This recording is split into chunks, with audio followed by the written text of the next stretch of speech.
on sait tous instinctivement ce que c'est qu'une bonne fatigue. En fait, tout dépend de ce qu'on a fait. Si on a fait des choses qui nous plaisent, on est fatigué, une bonne nuit de sommeil, on va mieux. Mais si on n'a rien fait, si on est préoccupé, on a plein de questions dans la tête, et si on met à jour ces questions et qu'on les tourne en boucle, notre cerveau, il ne se repose jamais. À ce moment-là, ça nous pompe. On a du mal à se concentrer, on devient irritable, émotionnellement, on est moins disponible. C'est tout ça la fatigue mentale. AVS avec Philippe Robichon.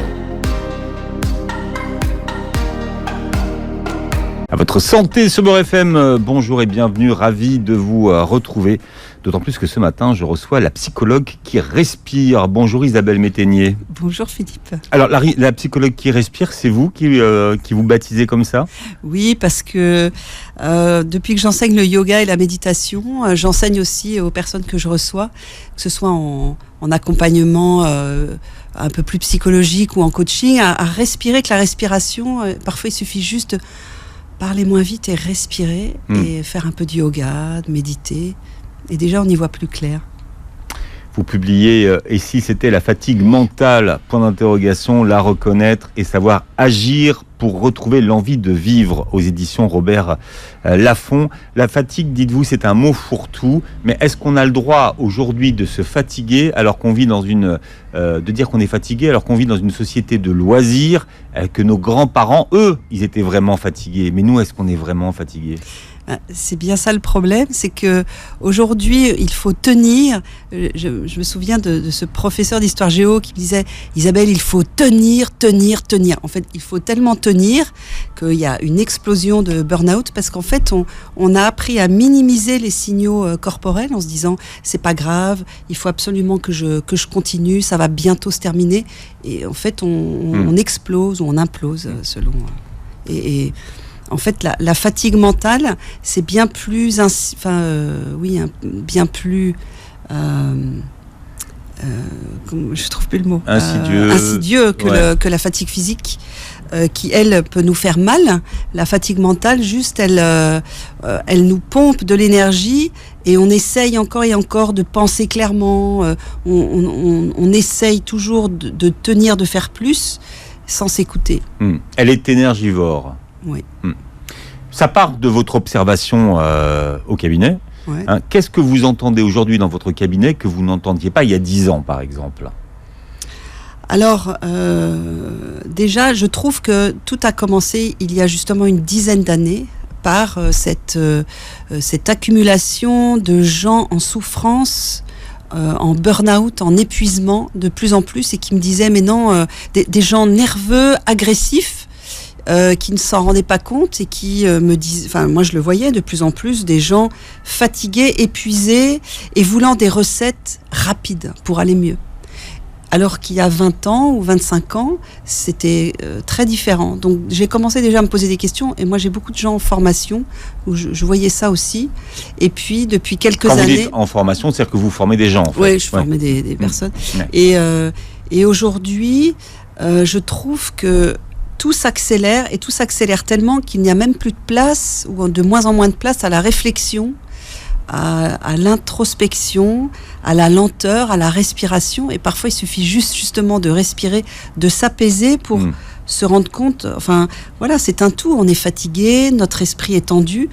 Donc, on respire, notre corps se détend et on a besoin d'espace, on a besoin de temps. Et aujourd'hui, on n'a plus de temps.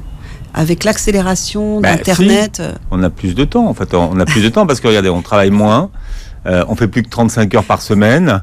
En plus, on a des RTT, on a des week-ends qui commencent le jeudi. On a plus de temps. Oui, mais en fait, comme dit Vincent de Gaujac, un grand chercheur en psychologie sociale, il dit on a gagné le temps, on a le droit de travailler 24 heures sur 24 si on en a envie. Donc en fait, c'est-à-dire qu'aujourd'hui, on est tout le temps connecté. Donc si on a envie, on peut se brancher sur nos mails, mais on peut ne pas le faire. Mais en même temps, si on le fait pas, on est mal vu. Donc comme on est des animaux grégaires, on a besoin aussi de s'intégrer, de se faire bien voir et de montrer notre résistance. Donc en fait, tout ça s'en mêle. Et en fait, on a beaucoup moins de temps qu'avant. Parce que aujourd'hui, on nous fait aussi utiliser notre temps de loisir pour travailler, pour enrichir des entreprises. Par exemple, dans mon livre, je cite l'exemple des boarding pass.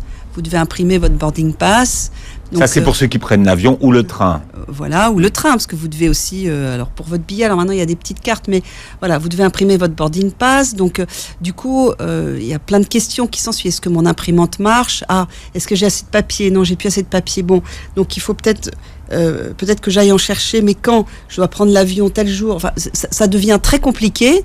Et tout, vous voyez, rentrer son mot de passe, j'ai oublié mon mot de passe, comment je fais ? Ah, ma box, elle tombe en panne, faut que je l'arrête. En fait, c'est des opérations comme ça, mais ça nous prend la tête. Et ça nous prend notre énergie. Ouais. Et ça, il y a plein de choses que je fais qui ne m'amusent pas du tout sur mon temps de loisir. Tout ce que je viens de vous dire. Je ne suis pas la seule. Oui, quand vous allez aujourd'hui à l'hypermarché, vous pesez vous-même... voilà, on pèse nous-mêmes nos fruits et légumes. Voilà, on bosse. Boss. On bosse pour beaucoup d'entreprises, en fait. Alors, moi, j'aimerais essayer de comprendre avec vous ce que ça veut dire. Parce qu'on entend beaucoup de gens qui disent je suis fatigué, je suis épuisé. Alors, qu'est-ce que vous faites comme différence entre une bonne fatigue physique, voyez, et la fatigue mentale ? Est-ce qu'il y aurait une bonne, on va dire, et une mauvaise fatigue ? Alors... oui, on peut le dire. On sait tous instinctivement ce que c'est qu'une bonne fatigue. En fait, tout dépend de ce qu'on a fait. Si on a fait du sport, si on a eu des relations très intimes, satisfaisantes, on a fait des choses qui nous plaisent, on est fatigué, une bonne nuit de sommeil, on va mieux. Mais si on n'a rien fait, si on est un peu... je sais pas, on est un petit peu anxieux, on est préoccupé, et on a plein de questions dans la tête. Alors, la première chose, c'est est-ce qu'on se rend compte des questions qu'on a dans la tête ? Parce qu'on a des questions sans arrêt dans notre tête. Donc déjà, si on ne s'en rend pas compte, ça nous fatigue déjà sans qu'on le sache. Et si on met à jour ces questions et qu'on les tourne en boucle, et puis on est préoccupé par 1000 choses, notre cerveau, il ne se repose jamais. À ce moment-là, ça nous pompe et on a du mal à se concentrer, on devient irritable, émotionnellement, on est moins disponible. C'est tout ça, la fatigue mentale. Alors, ce que j'aime dans votre livre, c'est que vous partez à la conquête de toutes ces nouvelles fatigues mentales. Parce qu'il y en a plein. Il y en a plein. Il n'y a pas qu'une nouvelle fatigue mentale. Tout le monde peut s'y reconnaître un petit peu en fonction de son activité ou en fonction de son tempérament d'ailleurs. Mais ce qu'il y a, c'est que l'accumulation, c'est comme tout. Vous avez une pièce, vous accumulez plein de choses dans cette pièce. À un moment donné, il va falloir la vider si vous voulez y voir plus clair. C'est exactement pareil pour notre cerveau. À force d'accumuler les sujets de préoccupation multiples et variés, ne serait-ce qu'au travail où la réduction des coûts fait que les postes se raréfient. Et donc, il y a une personne qui va tenir 2, 3, 4 postes, jusqu'à 5 postes, j'ai vu. Et elle a beau alerter ses hiérarchies. Vous voyez, tout le monde est dans un bain indéfini et c'est très difficile d'y voir clair. Donc tout le monde essaye de faire un petit peu tout, de faire bonne figure. Et puis il n'y a pas que le travail, il y a aussi la vie privée, la charge mentale des femmes, se préoccuper des enfants, qui eux-mêmes sont sur leurs écrans. Enfin, vous voyez, c'est un mode de vie qui finalement, aujourd'hui, nous pompe et nous insatisfait. Alors, une des dernières fatigues qui est arrivée, c'est la fatigue pandémique. Oui. Elle est apparue en 2020. Alors, c'est quoi la fatigue pandémique, par exemple ? La fatigue pandémique, c'est le fait de se sentir aussi écrasé. Vous voyez, écrasé par le poids. Alors, est-ce qu'on va être confiné ? Qu'est-ce qui se passe ? Des multiples questions auxquelles on n'a pas de réponse. Mais est-ce que c'est vrai ce qu'ils nous disent dans les médias ? Mais t'as vu, là, ils nous disent l'inverse. Mais est-ce que c'est vrai ? On s'est pris la tête pendant 1 an et demi. On peut encore continuer à se la prendre, mais il y a aussi, c'était très anxiogène, tout ce qu'on a vécu, l'absence de liberté, l'absence de visibilité, l'absence de compréhension véritable de ce qui se passe, nous a littéralement épuisés. Aujourd'hui, fin 2021, ou en tout cas dernier trimestre 2021, je suis stupéfaite de voir, d'entendre à quel point les gens, mais tous, tout le monde me dit « je suis épuisée, j'ai pas du tout envie de travailler ». Les gens n'ont pas envie de travailler, ils sont fatigués.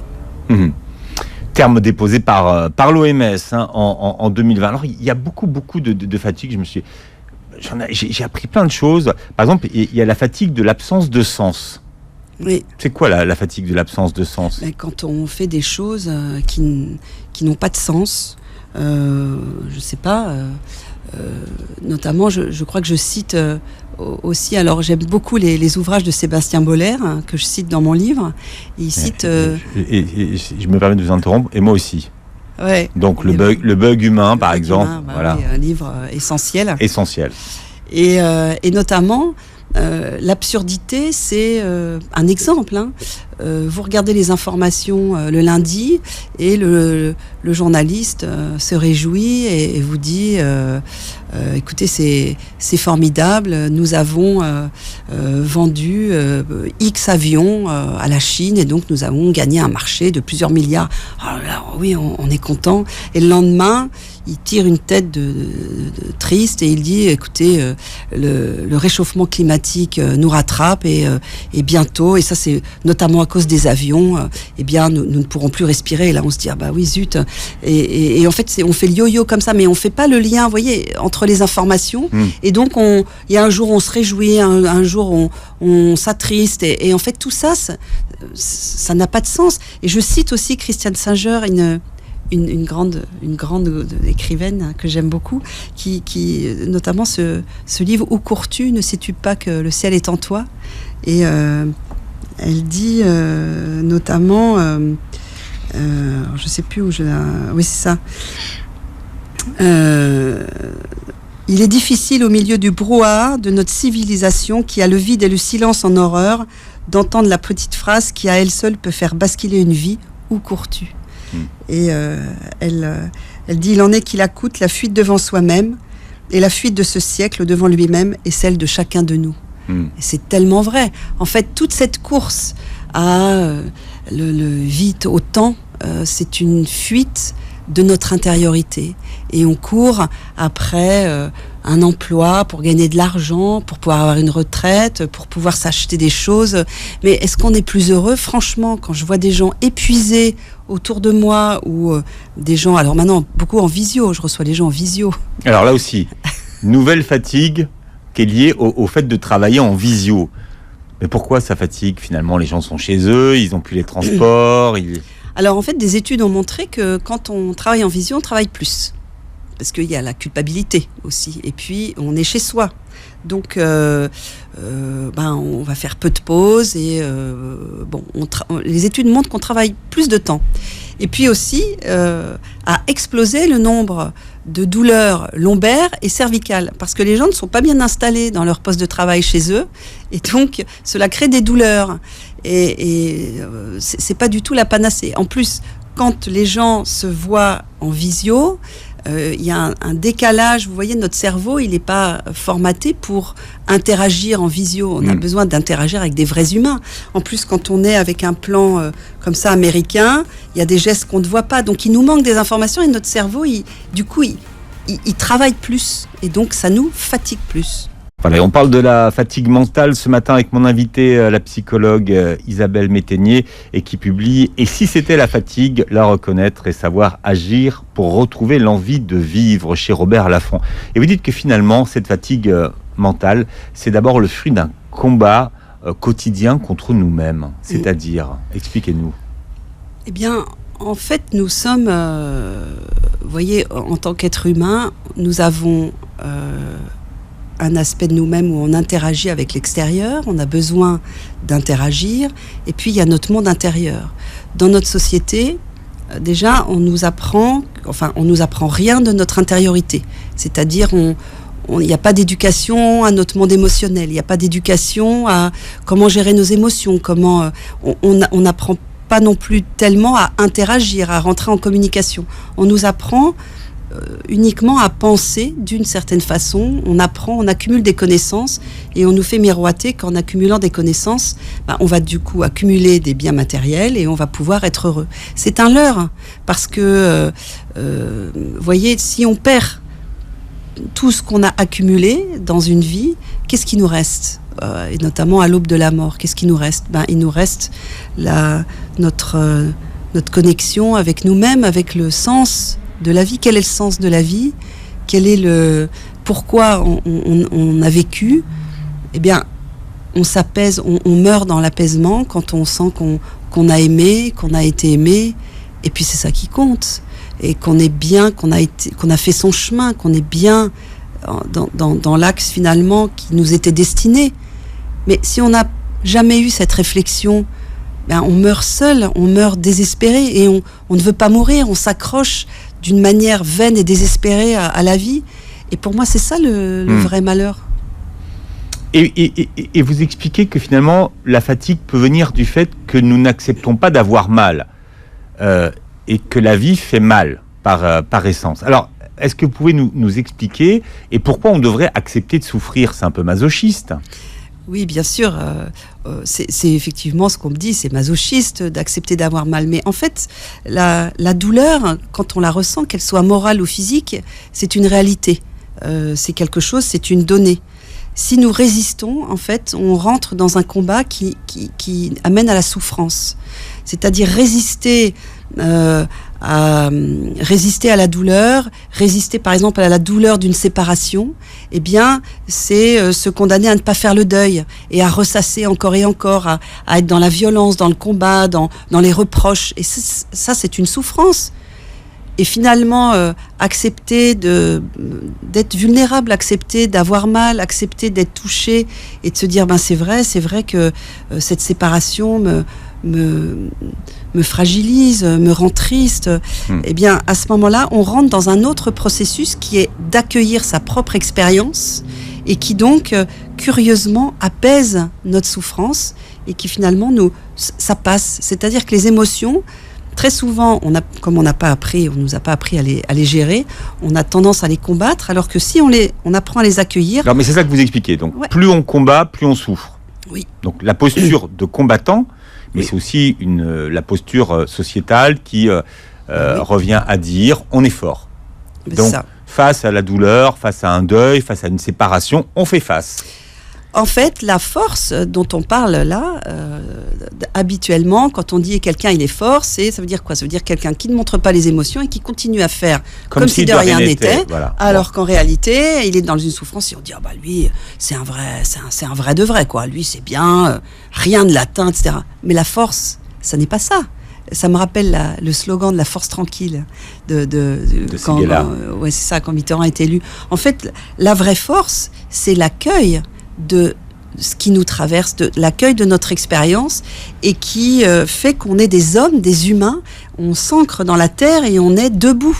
Faire semblant de ne pas avoir mal ou ne pas sentir, être dans le déni, mais c'est l'opposé de la force. Mais ça, en fait, nous, je sais que les psys, enfin entre guillemets, parce que je suis aussi une humaine avant tout, quand on dit ça, on se dit c'est quand même bizarre, mais c'est un truc de psy. C'est un truc de psy. Ouais. Mais non, c'est plus facile à dire qu'à faire. C'est ça, mais en fait oui, exactement. Et c'est pour ça que la méditation de pleine conscience, elle nous apprend à avoir ce mouvement d'accepter déjà qui on est, accepter d'avoir mal, accepter aussi nos erreurs, accepter de pas être tel qu'on aimerait être.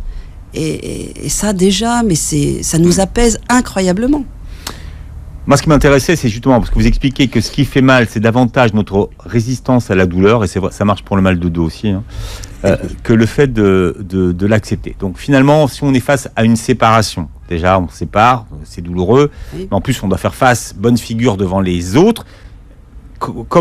Quelle serait, d'un point de vue, on va dire, de la douleur, la meilleure façon de se comporter par rapport à l'événement qui se passe? Eh bien, c'est d'accepter que nos émotions nous traversent quand elles nous traversent. Quand on doit travailler, on travaille et on fait face et on y va.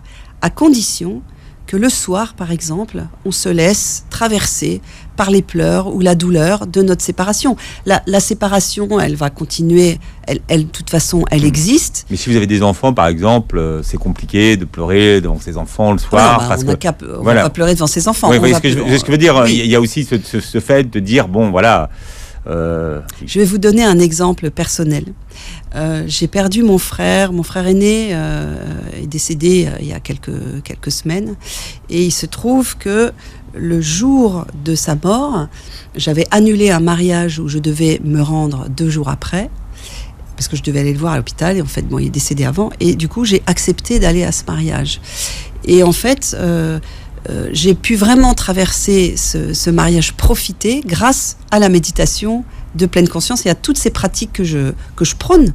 C'est-à-dire que... Il n'y avait pas cette culpabilité de se dire non. Mon frère est mort et moi je fais la fête. Vous voyez, donc j'ai fait la fête, ouais. Je me suis réjouie pour ces jeunes qui se mariaient et c'est un mariage qui durait 3 jours et donc je dormais dans ma chambre et le matin j'allais me promener et je pleurais et je pensais à mon frère, j'étais dans le deuil et puis voilà, je m'accordais ce temps. Donc il faut accepter d'avoir mal.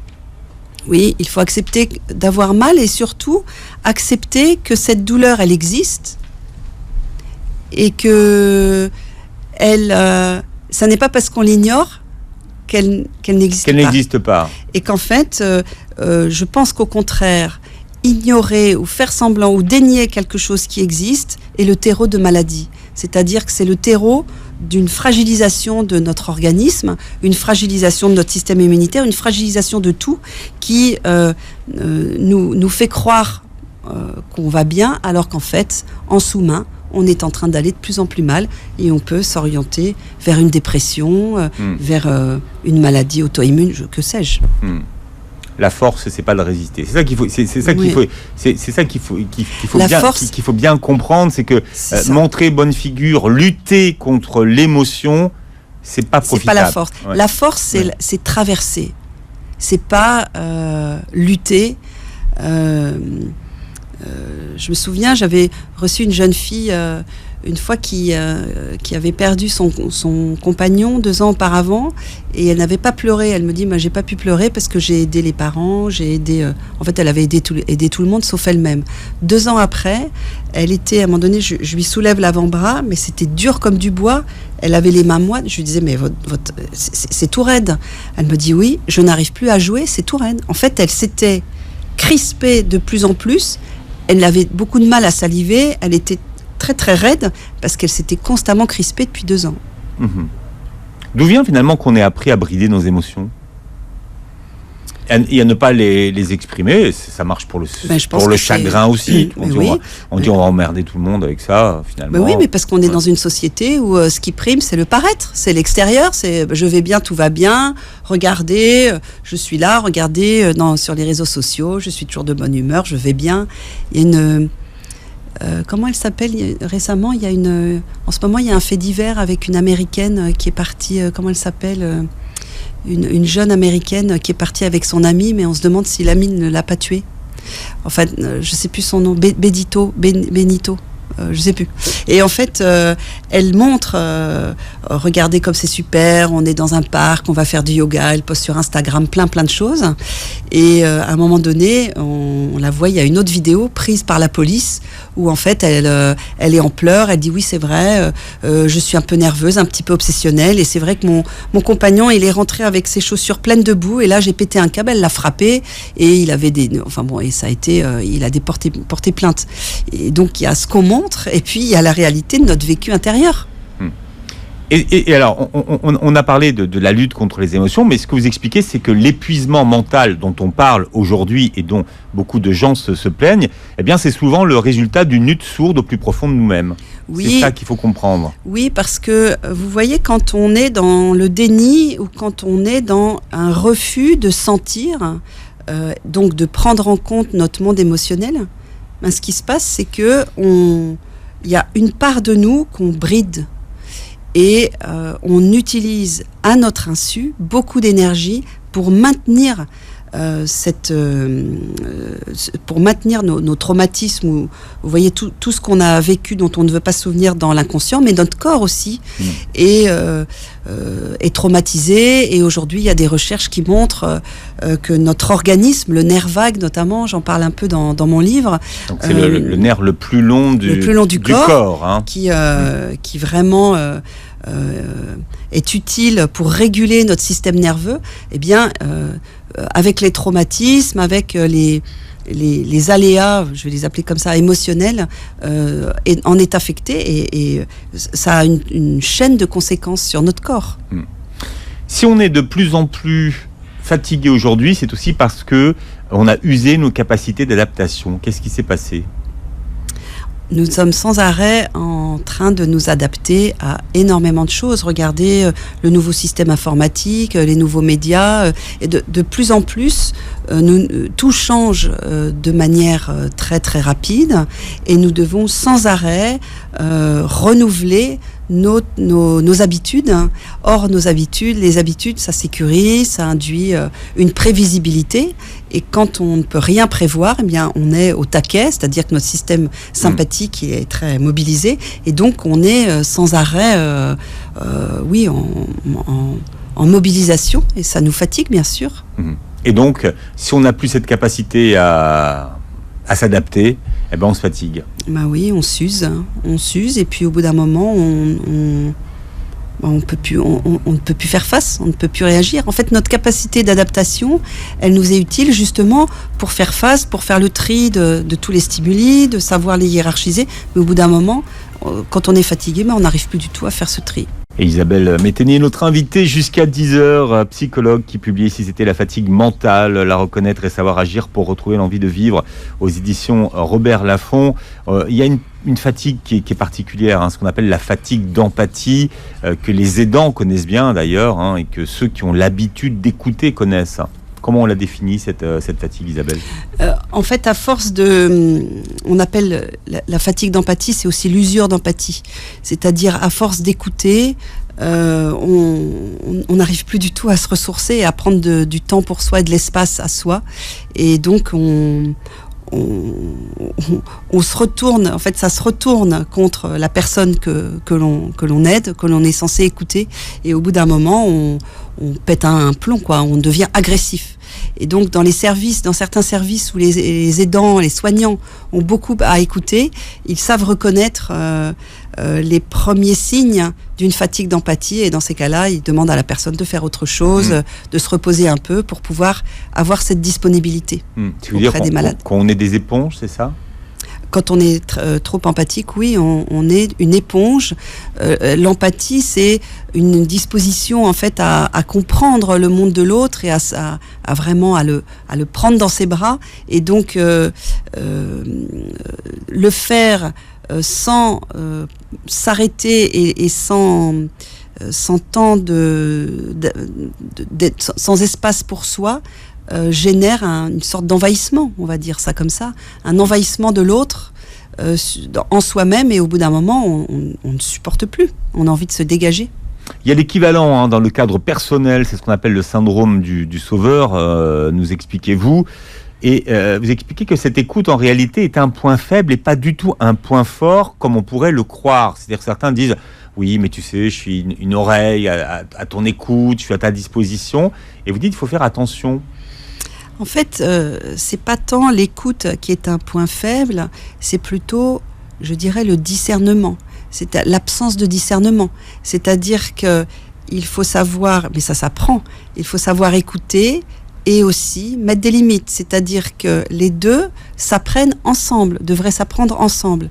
J'apprends à écouter et en même temps, j'apprends à reconnaître les situations où on me demande juste d'écouter en boucle quelque chose qui est inintéressant parce ça ne va pas vers une solution, ça ne va même pas vers un apaisement. Ça va, en fait, c'est comme un petit disque que la personne ressasse, ressasse devant témoin. En fait, vous êtes juste un témoin.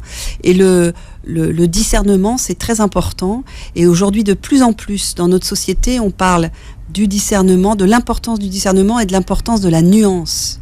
Et dans ce monde comme ça un petit peu standardisé, c'est très important. Il y a les sujets et puis il y a aussi qui parle de quel sujet, à quel moment, pourquoi. Donc il y a tout un contexte qu'il faut aussi appréhender. Et puis les mots, voilà. L'écoute, c'est très large. Oui. Et il faut être formé pour ça, parce que quand vous parlez du syndrome du sauveur, vous dites ce comportement a des airs altruistes, mais en fait il ne l'est pas, il est au contraire un mécanisme défensif pour compenser un manque d'estime de soi, une tentative pour récupérer de l'attention et de l'amour d'autrui. Mais oui, quand vous écoutez, vous êtes la bonne patte, vous écoutez sans arrêt les autres, mais vous êtes utile pour les autres. et puis vous donnez votre temps, vous donnez votre énergie, vous donnez parfois votre argent, vous donnez beaucoup de choses, et tout ça, ça fait que vous existez aux yeux des autres, donc ça a une utilité. Et si ça commence effectivement à vous ronger et puis à vous pomper votre énergie, à vous pomper votre énergie et même votre identité, là c'est que vous êtes allé bien trop loin. Donc bien sûr, il faut apprendre tout ça. On parle beaucoup de la charge mentale des femmes, mais il y a une autre charge dont on parle moins, c'est la charge morale. Elle vient d'où, cette charge morale ? Bien, la charge morale, maintenant, les femmes doivent en plus, ce sont elles qui sont chargées de l'éducation écologique des enfants. Donc, ne pas gâcher l'eau, faire un compost, faire ses crèmes soi-même pour les jeunes filles, vous voyez. Et donc, les hommes semblent moins concernés par cet apprentissage. Il y a des études qui montrent que dans l'imaginaire masculin, cela amoindrit la virilité les hommes se sentent moins virils s'ils se préoccupent des questions d'écologie dans le foyer. C'est quand même intéressant. Et donc, du coup, les femmes s'en chargent et ça les épuise encore plus. Alors, on va essayer de faire un lien intelligent entre la fatigue mentale et notre système digestif. Pourquoi ? Eh bien, parce que il y a des neurones dans nos intestins,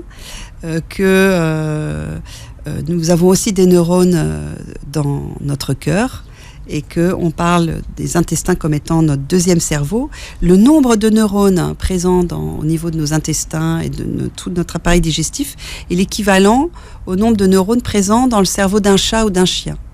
Donc en fait, c'est très intelligent, un appareil digestif. Et le microbiote, en fait, c'est notre flore intestinale.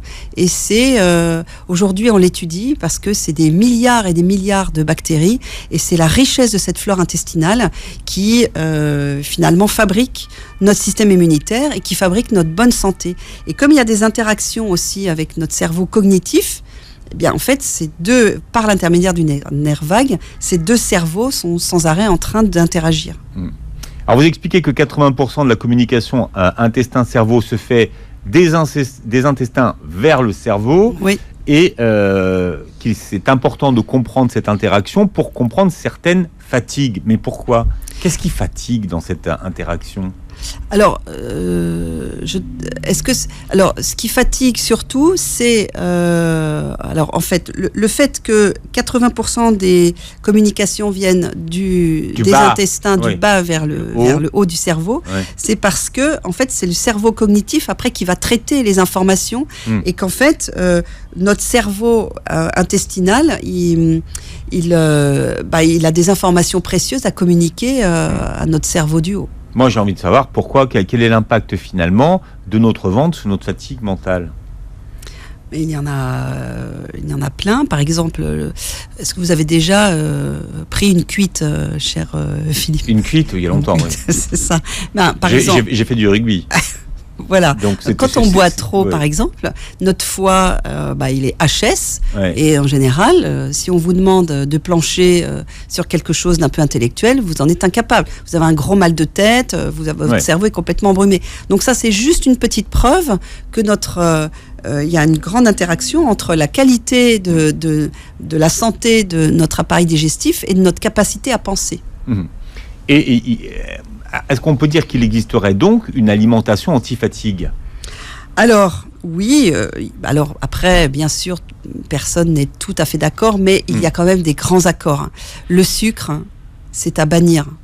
Voilà, le sucre, c'est très toxique, apparemment, ça attaque aussi nos neurones et c'est très toxique, ça rend addict, bon bref, c'est mauvais.